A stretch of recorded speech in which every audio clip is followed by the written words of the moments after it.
Hey guys, it's Sean here. I'm going to do another acrylic painting. I think I'm going to do Indiana Jones with waterfalls, but we'll see. If you don't know, I'm the artist from seanshawn.co. Got a lot of stuff there. Also, I do some specials on eBay, so check there. You can get there from my website shop page, and we'll see. Alright, wish me luck. Thanks guys. Alright, so in this video we're going to do a waterfall. Now, at the end of the video, you'll learn why there's usually a cave underneath a waterfall. So stay tuned. Thanks guys. Give me a thumbs up if you like this video. Alright, about ready to start. Wish me luck.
So getting back to the waterfall, what happens at the end is it's usually a hard rock on top and there'll be soft underneath. So as the waterfall falls, it kind of eats and corrodes into the soft rock below.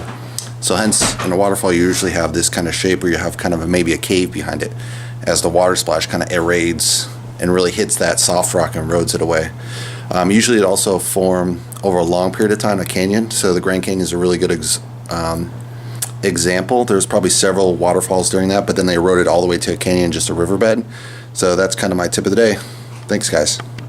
All right, it's Sean here. I just finished the waterfall painting. Well, actually, to be more exact, someone sold it, so I don't have the end result, which yeah, a little bittersweet about it. It's always good to sell a painting quick. But anyway, if you like the video, give me a big thumbs up. Subscribe below if you like the video. Hopefully you share with your friends, and let me know if you've ever been to a really big waterfall and which one that was. All right, thanks guys. Bye.